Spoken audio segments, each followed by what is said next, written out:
محمد وعلى آلہ وصحابہ اجمعین۔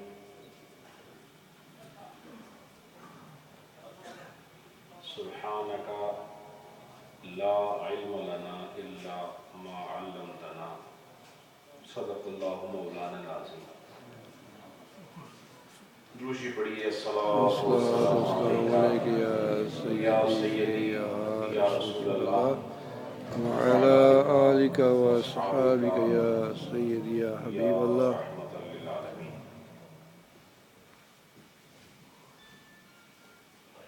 حاضرین محترم، تقریباً آج 5واں ہفتہ ہے اور 5 ہفتوں کے بعد دوبارہ سے محفل ذکر کا آغاز ہوا چاہتا ہے۔ آج کی مجلس میں حاضری کی کمی بھی شاید یہی ہے کہ درمیان میں ایک طویل وقفہ حائل ہوا۔ بہرحال ہم نے تعداد کے پیش نظر مجلس نہیں کرنی ہوتی، بلکہ اپنے معمول پر عمل کو اپنا فریضہ سمجھتے ہیں، اور اہل سنت والجماعت کی پہچان یہ ہے کہ اگر عاشق سچا ہو تو وہ اکیلا بھی انجمن کی صورت پیش کرتا ہے۔ سبحان اللہ، سبحان اللہ، ماشاءاللہ۔ بہرحال ایک سیکھنے اور سکھانے کا خوبصورت معمول ہے، پڑھنے اور پڑھانے کا ایک خوبصورت مروجہ طریقہ ہے جو الحمدللہ آپ سب کے اندر رچ بس چکا ہے۔ اور جس طریقے سے آپ تقریباً 4 سال ہونے کو ہیں اور مسائل فقہ کو جمعرات کی مجالس میں پیش کیا جا رہا ہے، اور الحمدللہ سب سے پہلے میری معلومات میں اضافہ ہوتا ہے اور اس کے بعد آپ سب لوگوں کو بھی سیکھنے کا موقع ملتا ہے۔ مجھے یہ فخر ہے کہ میں نے ایک ایسے مضمون کو منتخب کیا ہے کہ جس کی اشد ضرورت بھی ہے اور جس کو اس انداز سے لوگوں کے سامنے بیان کرنا ایک محنت طلب کام ہے۔ ایک میں سمجھتا ہوں اللہ کی رحمت اور نعمت اگر ساتھ نہ ہو تو یہ کام بہت مشکل ہے، کیونکہ اصل عبارت نفس کلام پڑھ کر اس کا ترجمہ اور تشریح بغیر اللہ کے فضل کے نہیں ہو سکتی۔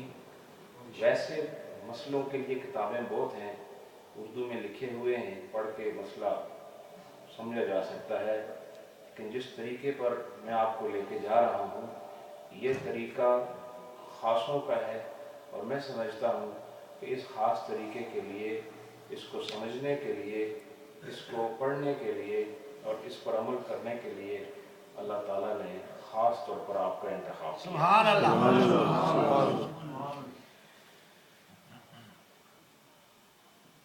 میں سوچتا یہ ہوں کہ مسلمانوں کے مجموعی حالات میں مسائل پر بات کرتا ہوں، صرف مجھے 2 منٹ چاہیے مزید حالات حاضرہ کے حوالے سے۔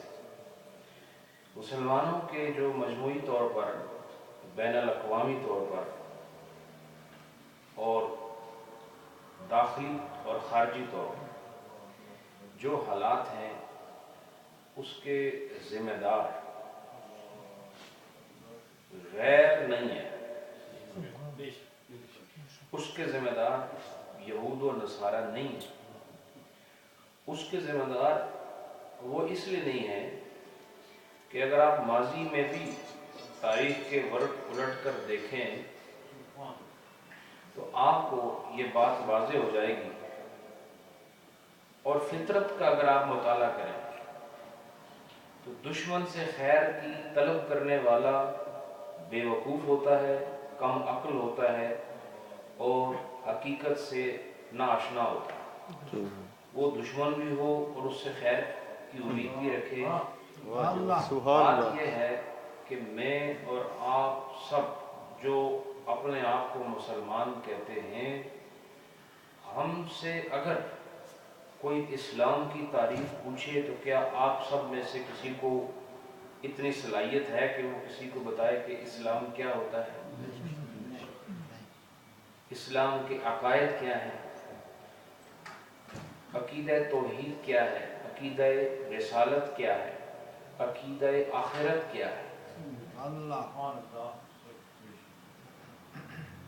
ہم جب اسلام کو ہی ڈیفائن نہیں کر سکتے تو اسلام ایک جنرل اور ایک عام اصطلاح ہے جس کو بیان کرنا آسان ہے، لیکن جب اس کی فردر ڈیٹیل میں جاؤ تو پھر مذہب دین کے بعد پھر آپ کا مسلک شروع ہوتا ہے۔ یہ مسلک کو بیان کرنا اسلام کے بیان کرنے سے زیادہ مشکل ہے، کیونکہ مسلک میں آپ کا اختلاف ان سے ہوتا ہے جو کلمہ پڑھنے والے ہیں، یہ زیادہ مشکل کام ہے۔ یہ جس طرح تساں باقی لوگاں لڑن واسطے جھگڑن واسطے جڑے دوسرے لوگ کو من تے آسان ہونا جے اپنا ہی قبیلہ تھوڑے نال لڑن شروع ہو جائے تو گل مشکل ہے کہ نہیں؟ تو یہ مشکل بات ہے، لیکن آپ اور میں ہم سب اسلام کا جنرل جو صورت ہے، اسلام آن دا ہول کیا چیز ہے یہ بھی نہیں جانتے، اور پھر ہم اسلام میں کس اسکول آف تھاٹ سے ایسوسیٹڈ ہیں اور ہم کون سے مسلک سے ہمارا تعلق ہے، ہم اس کو صرف جانتے ہیں، یہ نہیں پتہ یہ ہے کیا۔ تو نہ جاننا جہالت ہے، اور جہالت کی موجودگی میں عمل نہیں ہو سکتا۔ جس قوم کے پاس عمل بھی نہ ہو، علم بھی نہ ہو، وہ غیروں سے مار نہیں کھائے گی تو کیا فتح حاصل کرے گی؟ یہ میں آپ کو آؤٹ آف کانٹیکسٹ بات نہیں کر رہا، میں ود ان دا کانٹیکسٹ آپ سے اس وقت مخاطب ہوں کہ جو میرا عنوان ہے درس فقہ، ماشاءاللہ، نعرہ تکبیر، اللہ اکبر، رسالت، دربار عالیہ نعرہ شریف، زندہ باد۔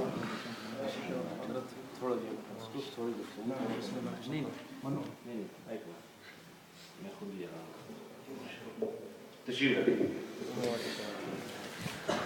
چلو میں اب تلخ ہوتے ہوتے سالہ صاحب کی آمد نے پھر ماحول کو شیریں کر دیا ہے، تو میں ان کی خدمت میں گزارش کرتا ہوں کہ یہ تھوڑا سا جو بھی ماحول کے مطابق ارشاد فرمائیں، گفتگو فرمائیں، ہمارے لیے برکت ہے، ہمارے لیے عزت ہے۔ آپ دربار عالیہ نعریہ شریف کے چشم و چراغ اور ایک عظیم درویش حضرت پیر عبدالغفار غزنوی جو میرے چاچا ہیں، ان کے صاحبزادے ہیں، اور ان کی صورت اور ان کی سیرت کے امین ہیں، الحمدللہ۔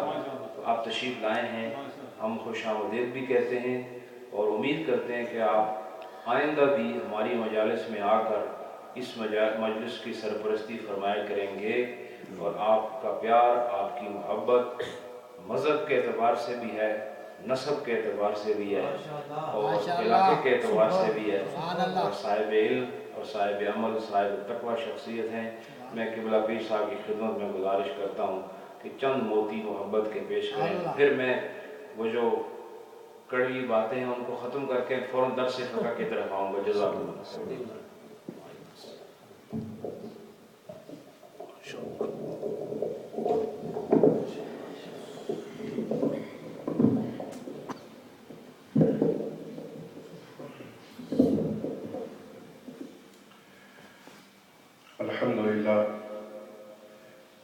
الحمدللہ رب العالمین وحمد الشاکرین والصلاة والسلام علی رسولہ الکریم۔ ان اللہ وملائکتہ یصلون علی النبی یا ایھا الذین آمنوا صلوا علیہ وسلموا تسلیما۔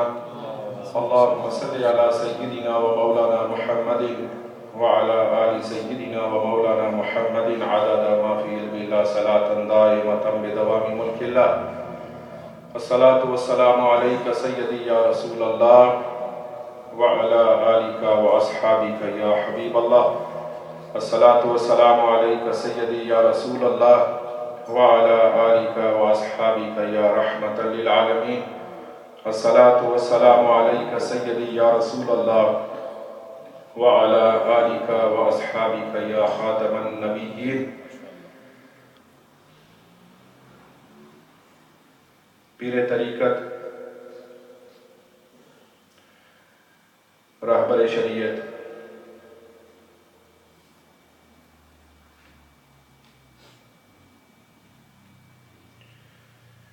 حضرت علامہ مولانا پیر نور العارفین صاحب صدیقی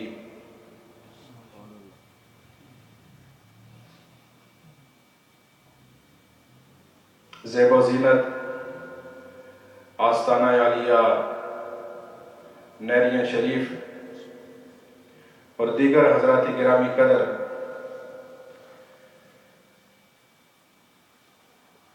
پیر صاحب کے حکم کے مطابق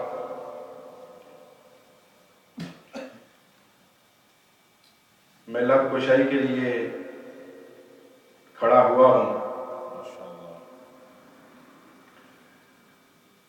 اور یقین کیجئے آج صرف ایک مقصد لے کر آیا تھا، ایک مدعا لے کر آیا تھا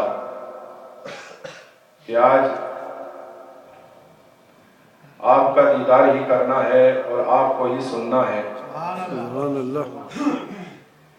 کیونکہ آپ کے ساتھ والہانہ پیار کئی وجوہات کی بنا پر تو ہوگا، والہانہ محبت کئی وجوہات کی بنا پر ہوگی، والہانہ عشق، والہانہ عقیدت کئی وجوہات کی بنا پر ہوگا، لیکن اس پیار، اس محبت، اس عشق کی سب سے بڑی وجہ یہ ہے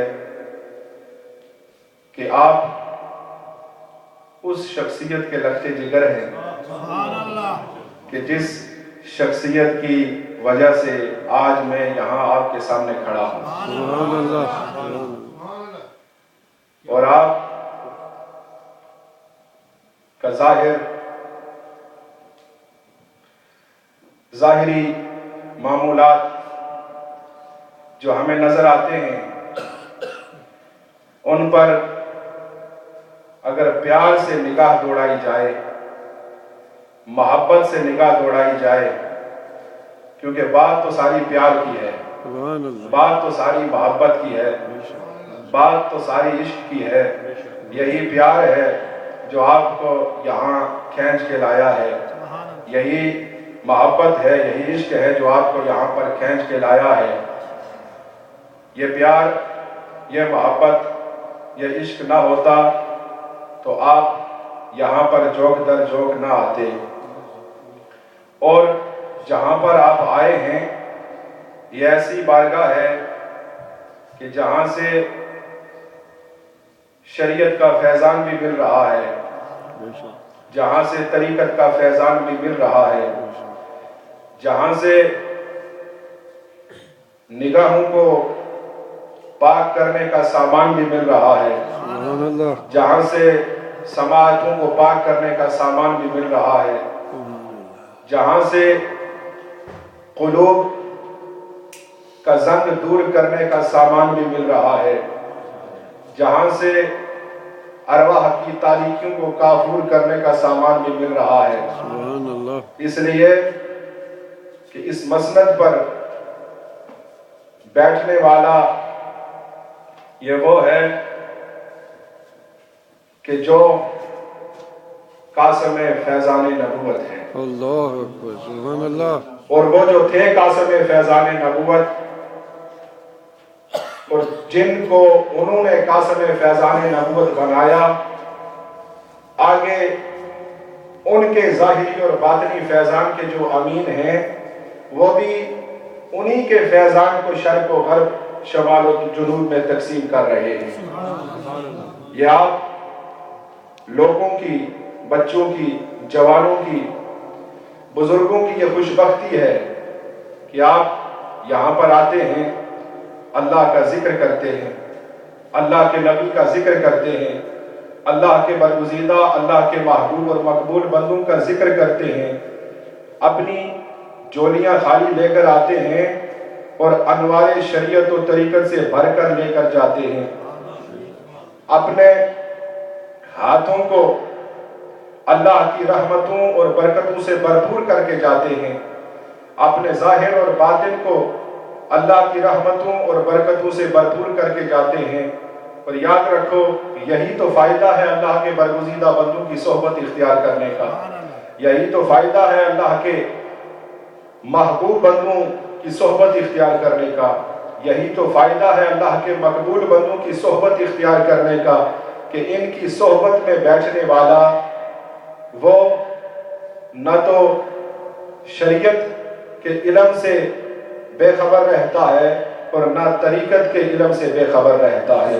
اس لیے کہ سرکار دو عالم صلی اللہ علیہ وسلم نے ان اپنے قاسم فیضان نبوت اشخاص کی 3 نشانیاں بیان فرمائی ہیں کہ جن کے اندر یہ 3 نشانیاں بدرجہ عدم موجود ہوں گی، ان کی صحبت میں بیٹھنا تمہیں ضرور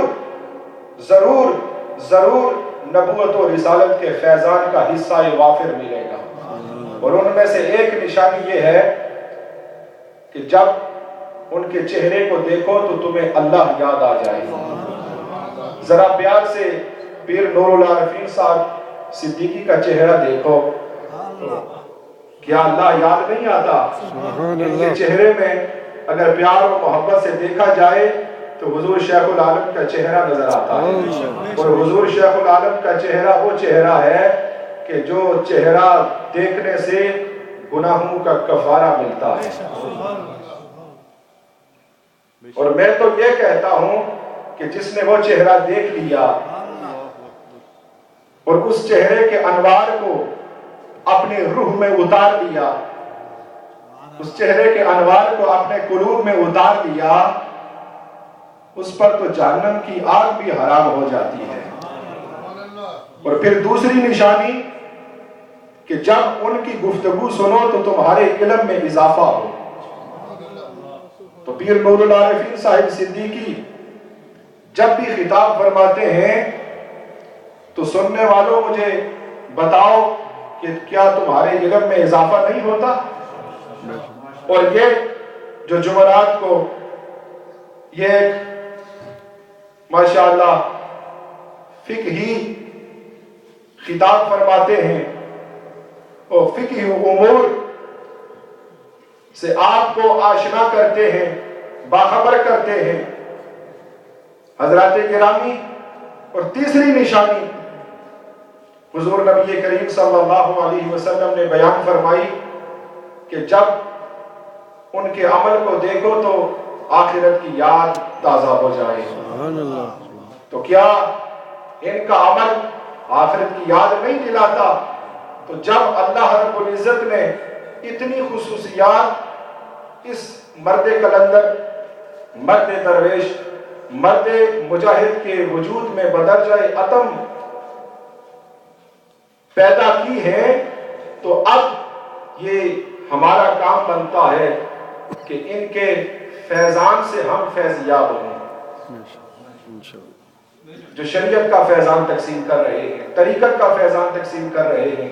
اس لیے حضرات گرامی سب سے پہلے تو اللہ رب العزت کی بارگاہ میں یہی دعا ہے کہ اللہ تعالیٰ ایسے وجود جو صرف ایک گھر کے لیے نہیں، ایک گاؤں کے لیے نہیں، ایک قصبے، ایک شہر کے لیے نہیں، بلکہ پوری ملت اسلامیہ کے لیے باعث رحمت، باعث برکت ہوتے ہیں، انہیں اللہ تا قیام قیامت قائم اور دائم فرمائے، اور ہم جیسے لوگوں کو ان رحمتوں اور برکتوں والے وجود سے فیضیاب ہونے کی توفیق عطا فرمائے، اور آج جن کی وجہ سے یہ بہاریں لگی ہوئی ہیں، ہر لمحہ، ہر ساتھ، ہر گھڑی اٹھتے بیٹھتے سوتے جاگتے، خلوت ہو یا جلوت ہو، یہی دعا مانگو کہ ملت کا جو سب سے بڑا محسن ہے، جس کی وجہ سے آج انگلستان کے اس سرزمین میں اللہ اکبر کی صدا بھی بلند ہو رہی ہے،